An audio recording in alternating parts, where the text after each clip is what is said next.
word on Wednesday.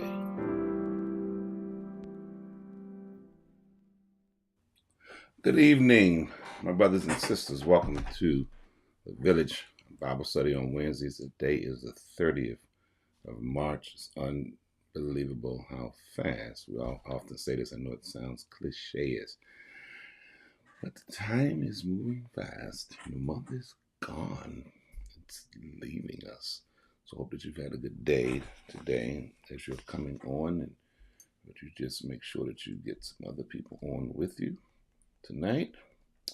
And I just want to make sure that I don't have too many gadgets on here tonight, and so I don't want to lose you all.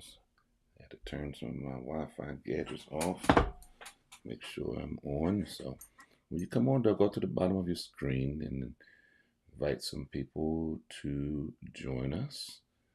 And you can do that easily with Facebook. And if you're on YouTube, I'm not sure how you can like and share. I know that.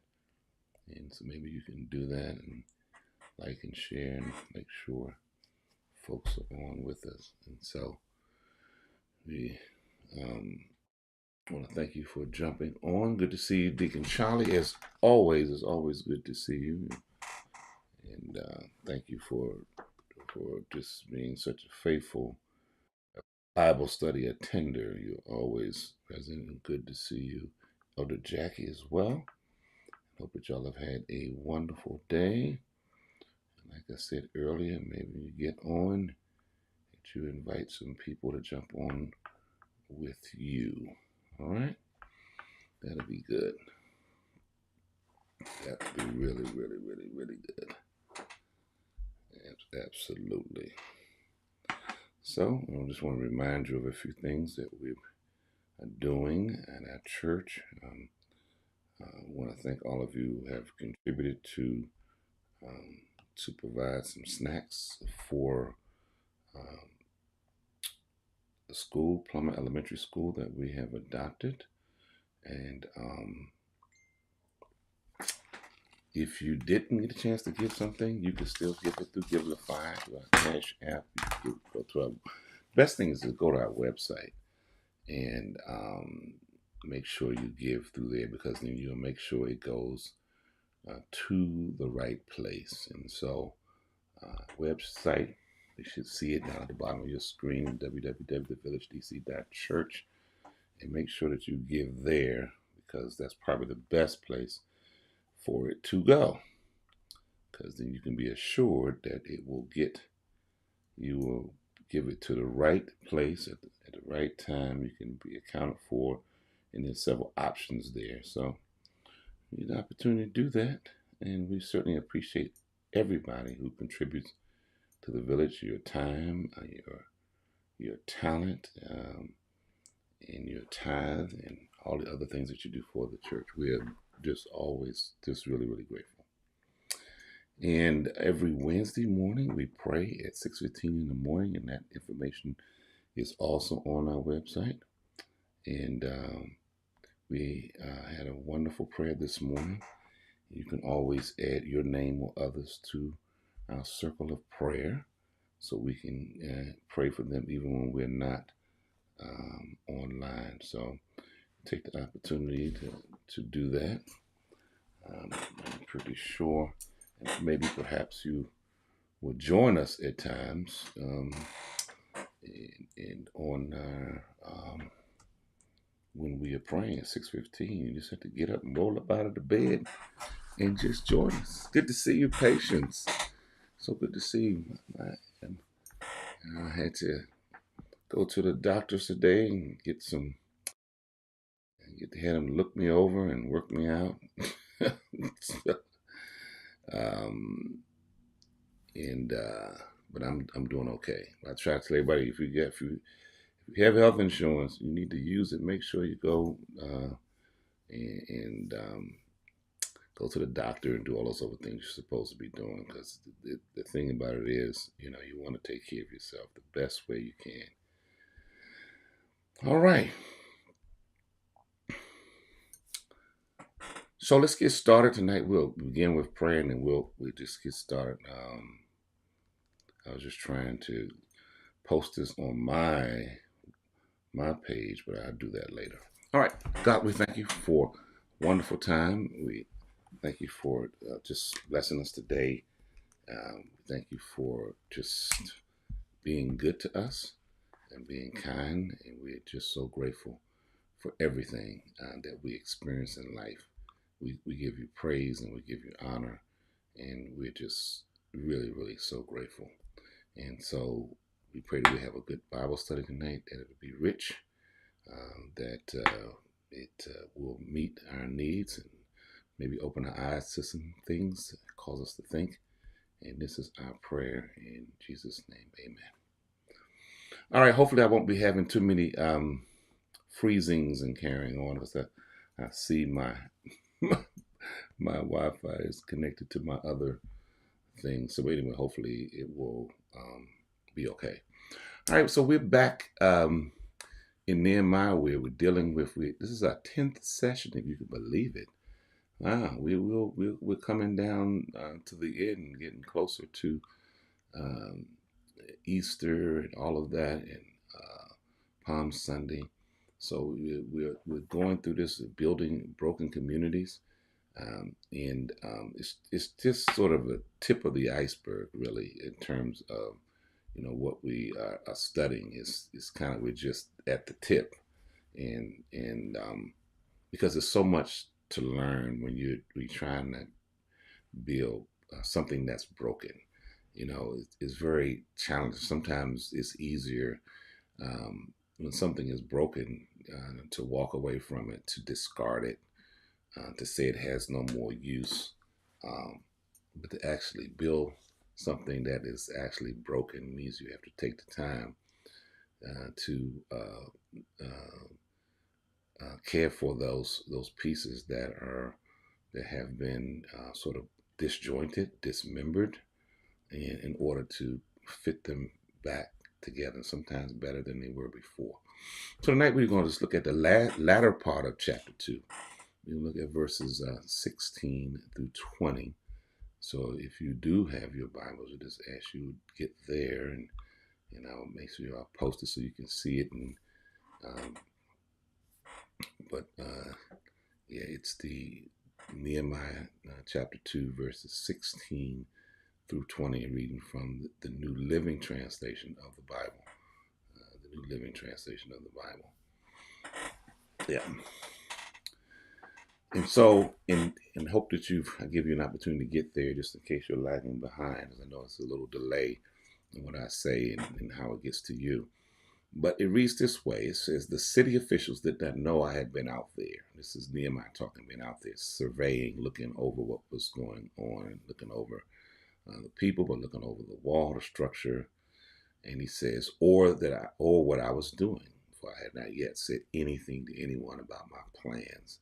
I had not spoken to the Jewish leaders, the priests, the nobles, the officials, or anyone else in the administration. In verse 17, I want you to pay very close attention to this, because this was we'll drill down on this tonight.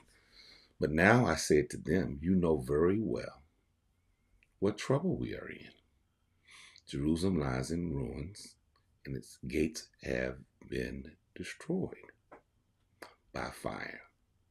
Let us rebuild the wall of Jerusalem and end this disgrace. I want you to think about that for a moment. Mull that around in your mind as I'm reaching for a resource. And then verse 18 says, then I told them about how the gracious hand of God had been on me and about my conversation with the king. They replied at once, yes, let us rebuild the wall. So they began the good work. But when Sanballat, Tobiah, and Geshem, the Arab, heard of our plan, they scoffed contemptuously. That means that they were laughing, and they were also laughing with a sort of sarcasm, because they thought what they were doing was just impossible and crazy. So they asked, what are you doing? Are you rebelling against the king? They asked. Then verse 20 says, I replied, that's Nehemiah, the God of heaven will help us to succeed. So if you was underlining something in your Bible, that would be something that you would underline. The God of heaven will help us to succeed. We, his servants, will start rebuilding this wall, but you have no share. Listen to that. You have no share, legal right, or historic claim in Jerusalem. Wow, that's very powerful. Very, very powerful. So I want you to, for a moment, just think about things you already know, things that you are already aware of, in particular in our cultural context, things that are already apparent, things that you, that's right, things that you already know, um, things that you really, nobody has to tell you, but you know these things already. Think about them for a second. Things you already know. um, One of the things that we are aware of, and at least I think some of us know, is that you know black folks in America and people who are non-white in particular often have to deal with um, police who are sort of acting. I don't know if they're acting out of character or if they're acting in character, but we already know based on studies, based on lived experiences, um, of how the police treat us in terms of black people, people of color, different than they do of other people, particularly white people, in given the same situations, particularly with traffic stops that really shouldn't be happening, where people end up dead after a traffic stop, a simple traffic stop, and probably shouldn't have been stopped in the first place. Um, but we're so aware of that. We know about those histories. We've lived with discriminatory kind of things happen to us where we often say in our communities, last hire and the first fire. It sounds cliche, but when you go look at the studies and the research, it bears it out that a lot of times African Americans are not hired the same way. And if they are hired with the same qualifications, particularly as their counterpart, as a white person or something, they're paid less money. So are women. Um, and if something, if there's what they call a downsizing in the company, we know those things happen to us. So when we look at this text, it's very interesting because on one hand, here's Nehemiah saying to them, I haven't told anybody about my plans in terms of the things that we need to do, what I think that needs to happen, what God has given me uh, to uh, to build back the walls, to build this community. But then he said to them in verse 17, he said, but I said to them, this is so key. Yeah, let me see what you all are saying now. I don't want to miss it. Yeah, yeah. Oh, we live with today, and we have paid the same as Bruce. That's really that's really good. Um, but the thing is, we have had to deal with so many things. And when I think about this lesson tonight, I think about my grandmother Annie Davis, who she's deceased, of course, now. Um, but she worked extremely hard, um, and she worked for a synagogue for, I don't know, 40 years or so, extremely hard. And at the end of the day, the amount of money that she got paid was, was really not commensurate with what the kind of service she had given. But she had given it her all. And, if you tell the story about, basically, her how she was treated in such a regard, some people would say, "Oh, you're anti-Semitic." No, it's just a matter of fact she wasn't. From my perspective, she should have been treated a lot better than she was for all that she had given that synagogue. Um, and so, but in her life, she had to deal with a lot of difficulties, and she never finished high school. And so, when we look at people's lives and communities, my grandmother was very fortunate, and my grandfather, that they were able to really eke out a pretty successful life in a sense. But she worked extremely hard and to own a home, to do things for her grandchildren, probably harder than what she should have had to do. And when you look at this text, you see, here's Jeremiah telling these people, say, you know what's going on. He says, even though I didn't tell you about the plans in which we're going to go about rectifying the situation, he says, but he said, I say it to you, and I want you to see this. I'm going to put it up here so you can see it. He says, but now I said to them, after I haven't told, he says, you know very well what trouble we are in. Jerusalem lies in ruins, and its gates have been destroyed by fire. Let us rebuild the wall of Jerusalem and end this disgrace. Now, one of the classes I take is called Poverty. It's called Poverty and Inequality in America. Matter of fact, I take it on Mondays at 11:30 Eastern Standard Time.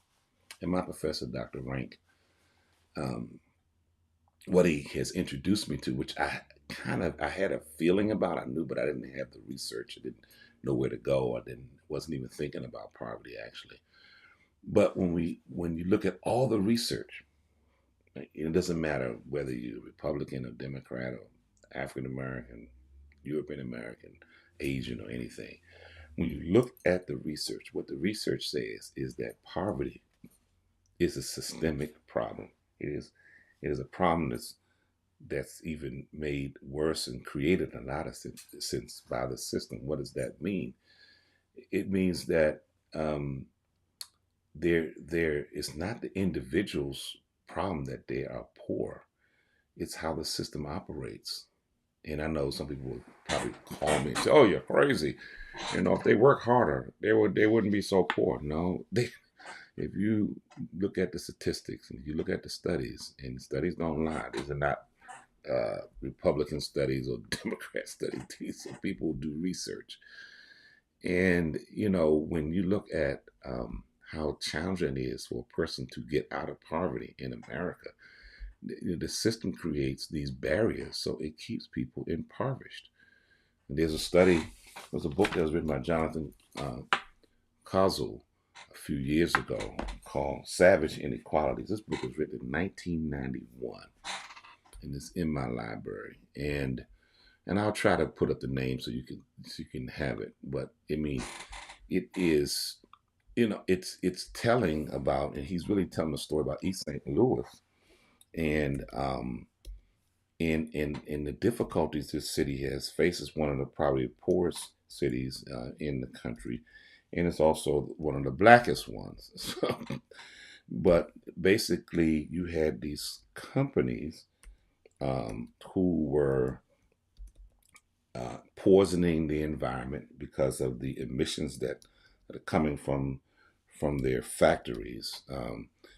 And the issue is these companies didn't even pay any taxes to this city.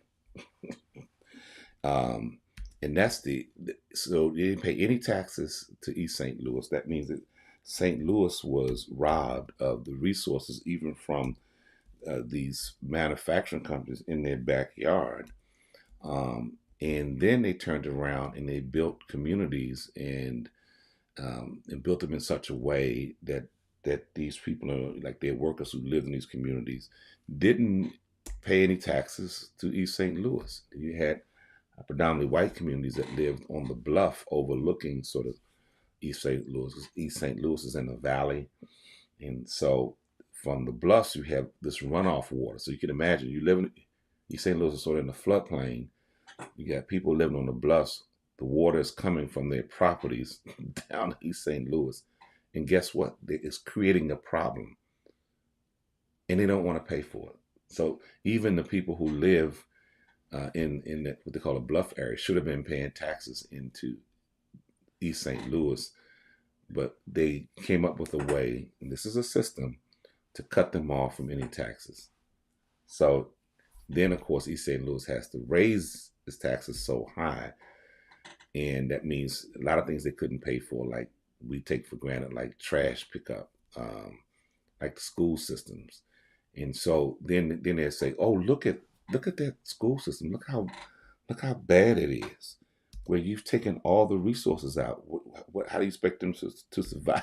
It's just like sending me to the store, and you give me $20, and you want me to buy $200 worth of food, and you say, don't you know how to use coupons? Don't you know how to do this? But I mean, all the coupons in the world is not going to help me buy $200 worth of food. It's just absolutely totally ridiculous. But that's the kind of things we've had to deal with in this country. So when even we get a chance to sort of run a city, it's been bankrupted, and then we're giving it. We're saying, okay, now you can run it. Now, here it is. You can take it over. You could run it. But this is his book. It's 1991, and I hope that's not too small if you can read it. But um, it's when I was reading it, because I had it in my library for a while, but it was one of our assigned readings, and I was just taken aback, and I thought about this text too, because America knows the people in power and the people who make decisions. They know they know what's going on. It's not like they need to be educated, and a lot of times that is what is called a stall tactic. When people do studies, when study after study after study on the same subject, you know it's a problem. We're gonna, when they say we're gonna have a blue ribbon panel on poverty in America. You don't need to do any more studies on poverty in America. You don't need to do any more studies on how racism works systematically in the country. All you is all you need to do is open your eyes if you want to. But to admit the truth means now you have to really do something about it. To admit the truth means that you can no longer hide behind rhetoric and come up with laws that further entrench the country in sort of an apartheid kind of a system, not democratic, not open for all people. You can't keep coming up with draconian kind of laws that hurts the people in the LGBTQIA community, whether you agree with them or your faith. Your faith don't tell you to go out and hate people. Where you get that from in the Bible? Your faith don't tell you to do that. And trying to dictate how people live. And there's certain rules we have. Of course, people shouldn't steal, they shouldn't kill. But in terms of trying to dictate how persons are, who they are, and how they want to assign themselves, their human sexuality or gender or any other thing, that's really you shouldn't be trying to dictate people how they do that. And the other thing is the challenging part is when you know. See, the thing is when you know what's going on and you act like you don't see it. Don't be fooled, folks.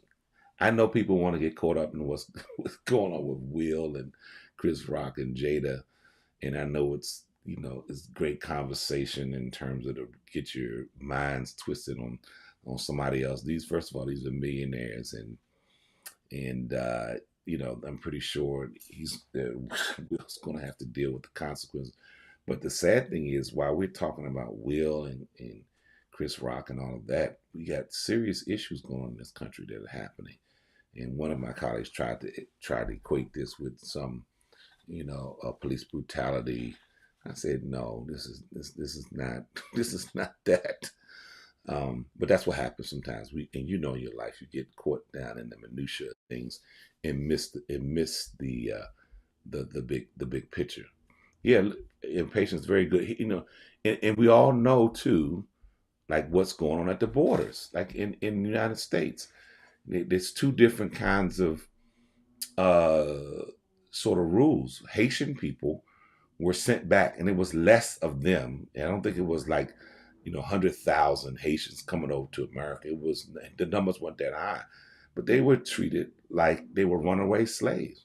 Yet and still, when Ukraine people want to come, we just open our borders quickly for them, and of course leave the Latinx people sitting. Maybe some of them been sitting for a year, trying to get away from the same kind of evil scourge that's going on in their country.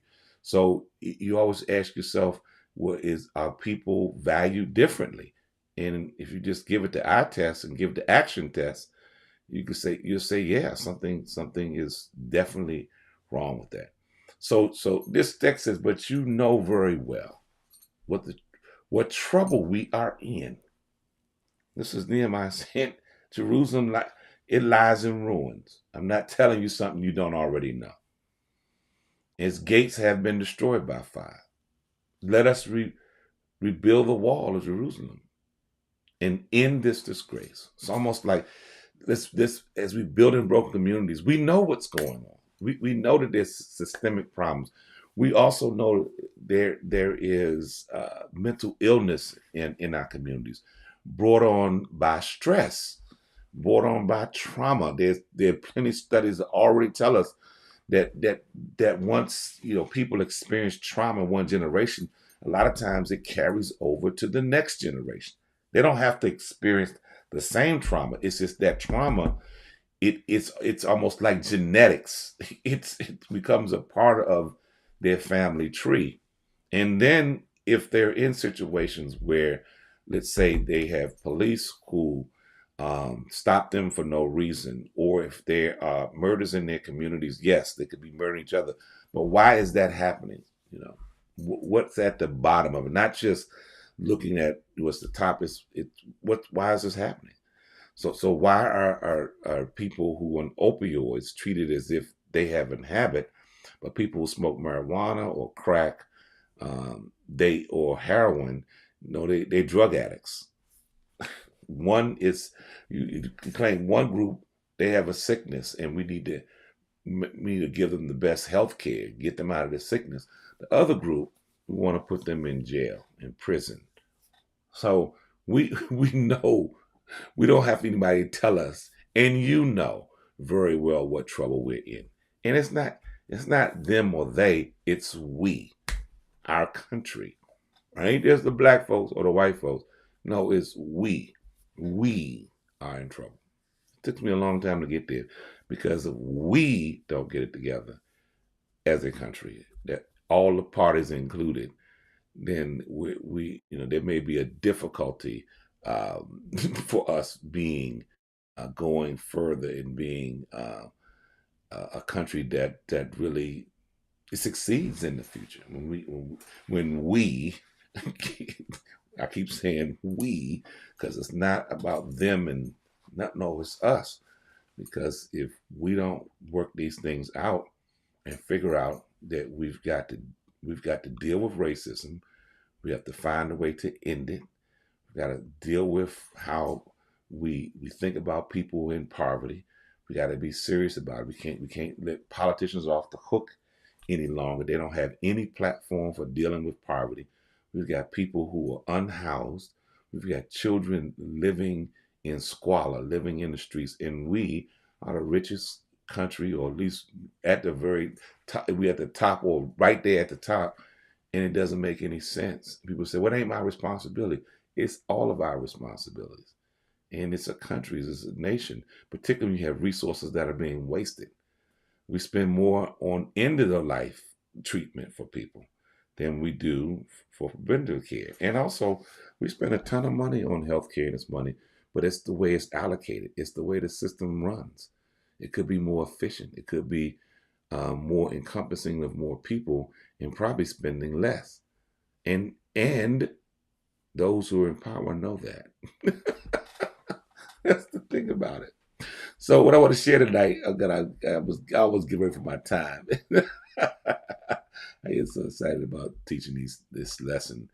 So the one thing I want you to be to just jot down as a point tonight, probably just one thing, is be self-aware. He's one of these terms I've learned in my social work program, even though I kind of conceptually kind of understand, we've heard it in different ways, but being self-aware, because when it says you know very well what trouble we are in, that's being self-aware. Sometimes we don't take inventory of really what's going on with us. When we enter certain spaces, how do we function? I'm an African American male. I'm heterosexual, cisgender, as they called it. Um, that's who I am. I don't apologize for that. I don't put you down if you happen to be part of LGBTQIA, but don't put me down because I am a heterosexual man, and everything is not about I'm not. We got to discuss it, but sometimes, yeah, there's some issues that we have to discuss. That in terms of when I walk into a room, particularly in there, the room is mainly females. How do I conduct myself? How do I see myself when I when I'm in the company of women, not just in the company, not just being polite, but how do I see myself? Do I see myself as superior? Do I see myself and see them as inferior? Do I see myself as over women? It's because I'm a male. Do I think I'm smarter, more intelligent because I'm a male and I'm heterosexual? Do I think that somehow that gives me some leg up on everybody else? And that's called patriarchy. We have a lot of that running around in our country, parading itself as courageous leadership when it's not courageous. When you think that you are more powerful or better than another individual based on your gender or your sexual preference or anything like that. I just happen to be a heterosexual man, but it doesn't make me more intelligent. And sometimes I have to be self-aware of, like, why am I making this statement? Why did I say what I said? How did I enter the space that I'm in? Do I come into a room? Do I have to be the center of attention? Do I take the time to find out what's going on? And here is Nehemiah saying, listen, you know very well what trouble is. And if you don't, that means you're not self-aware. That means you need to work on it. So he's reminding them in a sense. He says, and he's basically saying, like, and if you don't know, you need to check yourself. You know very well what trouble we're in. Jerusalem lies in, and in trouble we are in. We. So it's not them, it's we. That's also becoming self-aware. When you come into a community and you building broken communities, you can't be saying that's them and they got problems. No, we have problems. And that's how you have to see you got to see yourself as a part of it. You can't be a part of the solution if you are not part of understanding the problem and understanding also uh, you could be part of making things difficult or at least not understanding where people are coming from.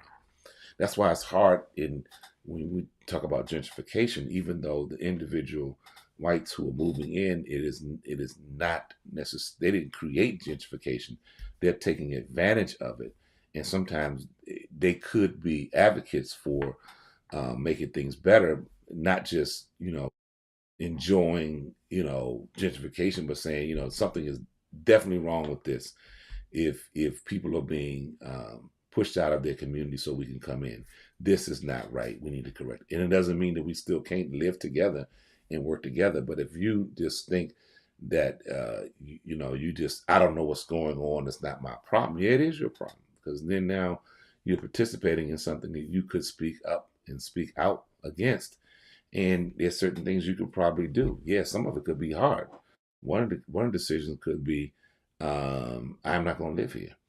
And yes, gentrification it's a long Hey, we don't have enough time to talk about it in this session, but it starts years back. I mean, some of it in DC is one of the first things that happen in most cities is it's called disinvestment. That means that the money is taken out. So what that does is it makes everything affordable. So investors, 20 years ago were buying up property um, in um, in DC. I forget Douglas, his name. He owns a lot of stuff on New York Avenue. But Doug Jamal, I think is his name is. His name sounds like he's a black guy, but he's actually, I think he's white. He's a Jewish guy, but I think Douglas Jamal. And not saying he's this evil person, but I'm saying he has a high school education. He came to the city. He said black folks helped him out and did all this stuff. But his way of returning the favor is he hasn't. He's like bought up everything. You look around, he owns it. You come over my neighborhood in the Ivy City where the Heck Warehouse is and all that over there. He owns all of that, all down New York Avenue. And he bought that up years ago, and now he's, when it was probably dirt cheap, but that's what happened. Disinvestment in the city when Marion Barry was here. Disinvestment, also working against leadership that you don't like. Having a man arrested for a cocaine habit, instead of getting them help, you do a sting like that. That doesn't, it's yeah, and yeah, and so and so what happens is you're right. So when people come in, a lot of times they don't even recognize, or they don't want to be honest about how these things are happening. They just think it's just a bonanza. I love to be in DC without understanding what has really happened. So this is what Nehemiah is saying. He says, "Listen, y'all know what the problem is. Y'all know the city have been its gates have been destroyed by fire. You know what has destroyed it. What he's saying is not just the fire. You know what happened here. You know the people who destroyed it. You know now it's lying in ruins. And he's saying, so let's rebuild the wall of Jerusalem and end this disgrace, this end racism, this end sexism, this end classism, this end this unbridled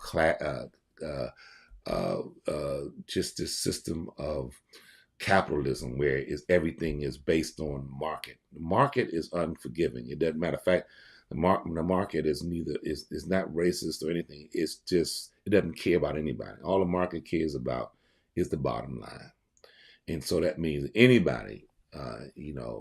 That's why there's very little difference between a black billionaire and a white one, because the system allows them to make their money in the same kind of way.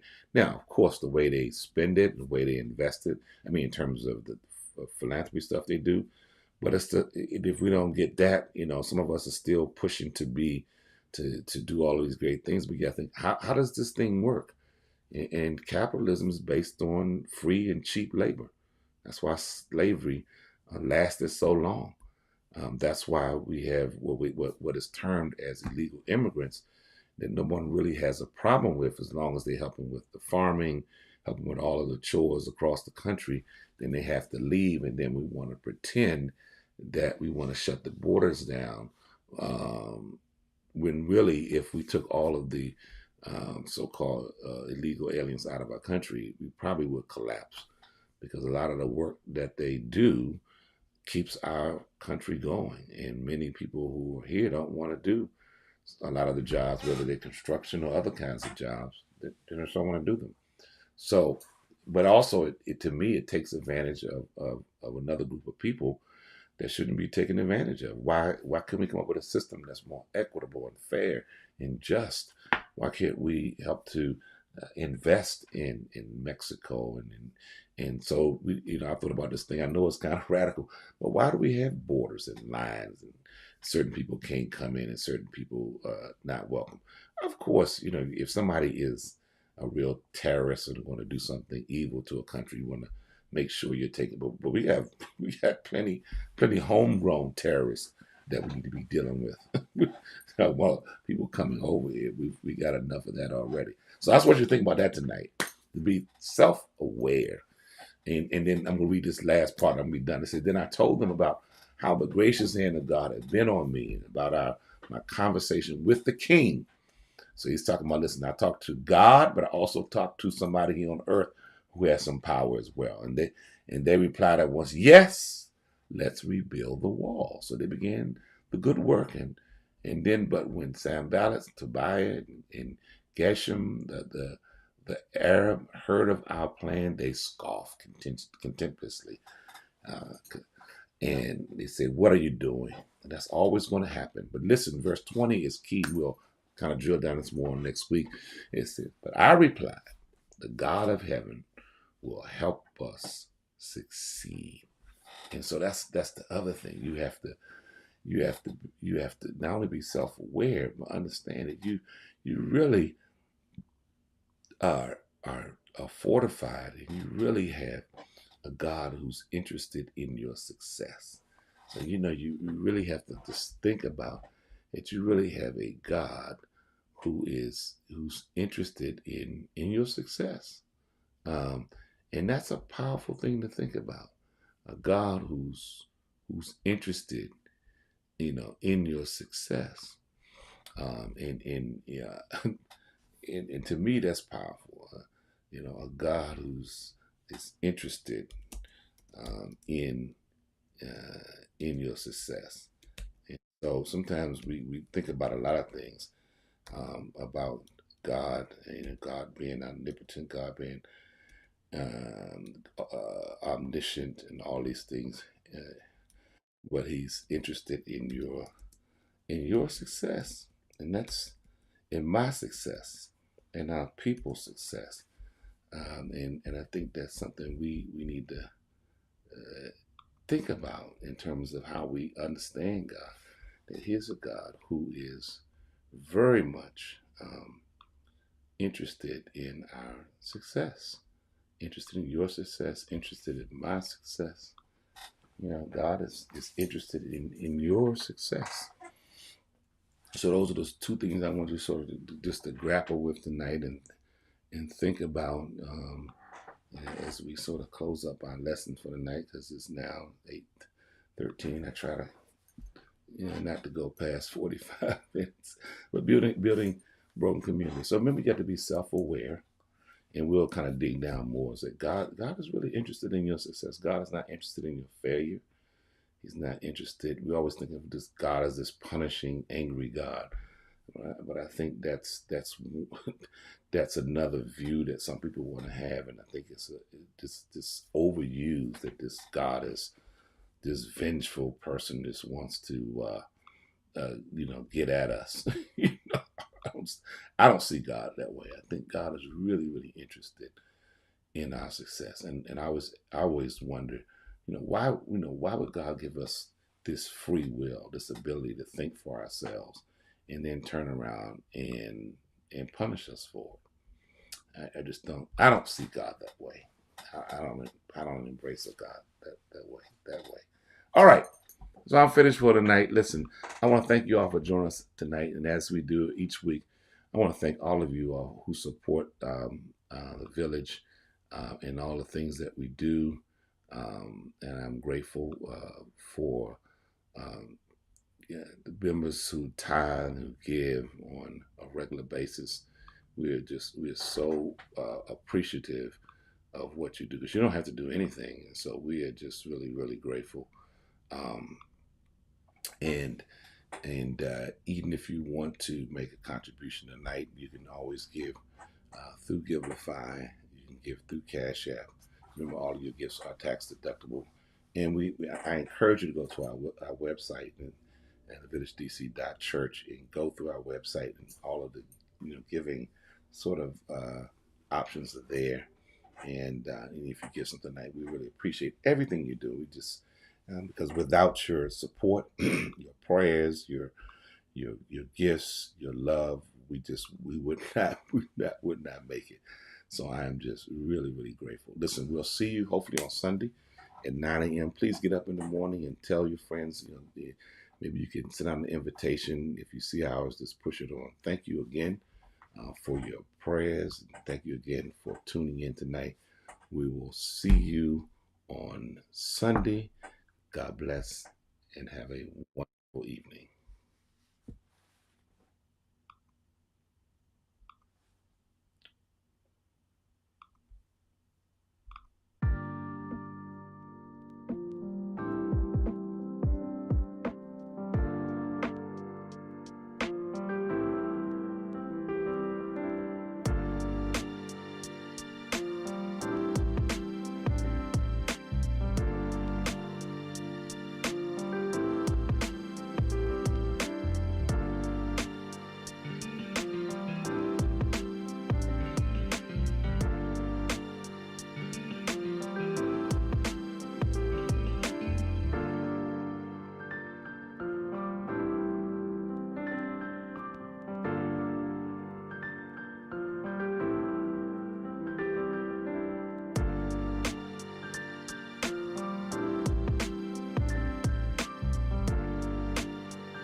Word on